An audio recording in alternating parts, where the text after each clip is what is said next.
Wherever you go, whatever you do, throw a little at it. Omax, Vest and Briefs. முக்கிய செய்தி. SP Velumani, CV. Shanmugam ஆதரவு அதிமுக எம்எல்ஏக்கள் சபாநாயகர் ஜே.சி.டி. பிரபாகருடன் சந்திப்பு மேற்கொண்டிருக்கின்றனர். சி. விஜயபாஸ்கர், கே.பி. அன்பழகன் உள்ளிட்டோர் சபாநாயகர் ஜே.சி.டி. பிரபாகரை தலைமை செயலகத்தில் சந்தித்து பேசியிருக்கின்றனர். தங்கள் தரப்பு கொறடாவை ஆதரிக்க கோரி அளித்த மனுவை திரும்பப் பெற சி.வி. சண்முகம், எஸ்பி வேலுமணி தரப்பு முடிவு என தகவல் வெளியாகியிருக்கிறது.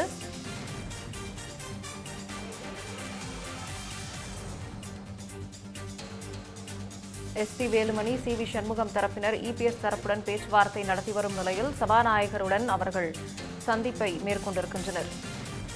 SP Velumani, CV. சண்முகம் ஆதரவு அதிமுக எம்எல்ஏக்கள் சபாநாயகர் ஜே.சி.டி. பிரபாகருடன் சந்திப்பு மேற்கொண்டிருக்கின்றனர். விவரங்களை பார்க்கிறோம்.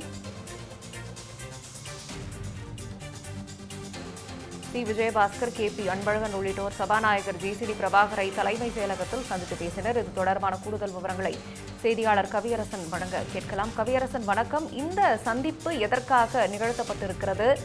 இந்த மனுவை திரும்ப பெற சி.வி. சண்முகம், எஸ்பி வேலுமணி தரப்பு எதற்காக முடிவு செய்திருக்கின்றனர்?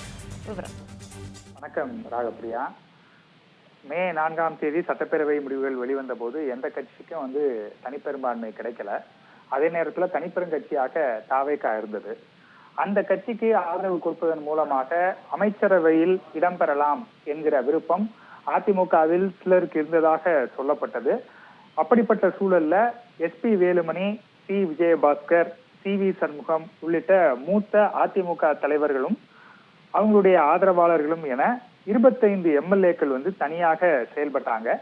நம்பிக்கை வாக்கெடுப்பு நடத்தப்பட்ட போது எடப்பாடி பழனிசாமி தலைமையிலான 22 அதிமுக எம்எல்ஏக்கள் ஆட்சிக்கு எதிராக வாக்களித்தாங்க. ஆனா சி.வி. சண்முகம், எஸ்பி வேலுமணி, விஜயபாஸ்கர் உள்ளிட்ட 25 எம்எல்ஏக்கள் தாவேகாவுக்கு ஆதரவாக, அந்த அரசாங்கத்துக்கு ஆதரவாக வாக்களித்தார்கள். இது ஒரு விஷயம். இன்னொரு விஷயம், எஸ்பி வேலுமணி தரப்புல இருந்து திமுகவும் அதிமுகவும் இணைந்து ஆட்சி அமைக்க முடிவு செய்தார்கள் அப்படின்னு ஒரு குற்றச்சாட்டை முன் வச்சு பேசினாங்க. அது மட்டும் இல்ல, தோல்விக்கு காரணம் யாரு அல்லது என்ன விஷயம் அப்படிங்கிறது சம்பந்தமாக பொதுக்குழுவை கூட்டி நம்ம விவாதிக்கணும் அப்படின்னு கேட்டிருந்தாங்க. இந்த நிலைமையில 2 பிரிவுகளாக அவங்க செயல்பட்டு வந்ததை நம்மளால பார்க்க முடிஞ்சது. அப்படிப்பட்ட சூழல்ல சபாநாயகர்கிட்ட 2 பேருமே போய் இது கொடுத்தாங்க. அதாவது சட்டப்பேரவை குழு தலைவராக எங்கள் தரப்பை தேர்ந்தெடுங்க, கொறடாவாக எங்கள் தரப்பை தேர்ந்தெடுங்கள்னு 2 பேருமே போய் மனு கொடுத்தாங்க. அது சம்பந்தமாக சபாநாயகர் பிரபாகரிடம் கேட்டபோது பரிசீலனை பண்ணி என்ன முடிவெடுக்கணுமோ அதை எடுப்போம் அப்படின்னு சொல்லியிருந்தாரு. இத்தகைய சூழல்ல தாவேகாவினுடைய அமைச்சரவையில அதிமுக எம்எல்ஏக்களுக்கு இடம் தரப்படல. அதன் காரணமாக அவர்களுடைய நிலைப்பாட்டுல கொஞ்சம் மாற்றம் ஏற்பட்டிருக்கிறது அப்படின்னு சொன்னாங்க. அதை உறுதி செய்யற வகையில எஸ்பி வேலுமணியே எங்களுடைய பொதுச் செயலாளர் எடப்பாடி பழனிசாமி தான், இப்பவும் நாங்க அதிமுகல தான் இருக்கிறோம், பதவிக்காக நாங்க தாவேகாவுக்கு ஆதரவு கொடுக்கல அப்படின்னு பேட்டியெல்லாம் கொடுத்தாங்க.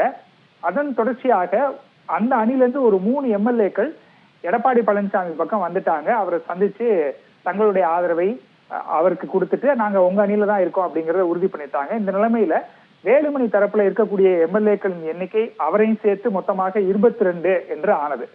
இப்படிப்பட்ட சூழல்ல தான் சபாநாயகரோட எஸ்பி வேலுமணி அப்புறம் சி.வி. சண்முகம் தரப்பு எம்எல்ஏக்கள் சந்திச்சு பேசி இருக்கிறாங்க. சென்னை தலைமைச் செயலகத்துல இந்த சந்திப்பு நடந்திருக்கிறது. அப்போது முன்னாள் சுகாதாரத்துறை அமைச்சர் சி. விஜயபாஸ்கர், அதே போல முன்னாள் அமைச்சர் அன்பழகன் இவங்க எல்லாம் இருந்திருக்கிறாங்க. இந்த சந்திப்பின் நோக்கம் என்ன அப்படிங்கிறது இன்னும் அதிகாரப்பூர்வமாக வெளியில வரல. இருந்தாலும் கூட தங்கள் தரப்புல சட்டப்பேரவை குழு தலைவர், கொறடா இவங்களெல்லாம் நியமிக்க கொடுத்த அந்த கடிதத்தை திரும்ப பெறுவதற்காகத்தான் இந்த சந்திப்பு நடைபெற்று வருவதாக தகவல் வெளியாகி இருக்கிறது. அப்படி நடந்துருச்சு அப்படின்னா ஒட்டுமொத்தமாக எடப்பாடி பழனிசாமி யார சொல்றாரோ அவங்கதான் சட்டப்பேரவை குழு தலைவர், அதே மாதிரி கொறடா உள்ளிட்ட எல்லா விஷயங்களும் அவங்களுக்கு சாதகமாக போயிடும். 2வது, இந்த ரிஸ்க் அப்படிங்கிறது இல்ல, இந்த இரு அணிங்கிறது இல்ல, இவங்களும் அடுத்ததாக இபிஎஸ் பக்கம் தான் போறாங்க, அங்க போய் சந்திக்க போறாங்க அப்படிங்கறத உணர்த்தும் வகையில தான் இந்த சந்திப்பு இருக்கு அப்படின்னு சொல்றாங்க. ஏன்னா கொறடா உத்தரவை மீறும் போது அல்லது கட்சிக்கு எதிராக செயல்படும் போது எம்எல்ஏக்களை தகுதி நீக்கம் செய்ய கோரி சபாநாயகர்கிட்ட அந்த கட்சியினுடைய தலைவரோ அல்லது தலைமை பதவியில் இருப்பவரோ வந்து ஒரு மனு கொடுக்க முடியும். அதன் மேல சபாநாயகர் முடிவெடுப்பார். அந்த அடிப்படையில பார்க்கும்போது அதையெல்லாம் தவிர்க்கிறதுக்காக வேலுமணி தரப்புல இருந்து திரும்ப இபிஎஸ் தரப்புக்கு அவங்க எல்லாரும் போறாங்க. பிரிந்த அணிகள் மீண்டும் இணைய போகுது. அதற்கான ஒரு முன்னோட்டமாகத்தான் இதை பார்க்க வேண்டியிருக்குன்னு அரசியல் பார்வையாளர்கள் தங்களுடைய கருத்தை முன்வைக்கிறாங்க. ராகப்பிரியா.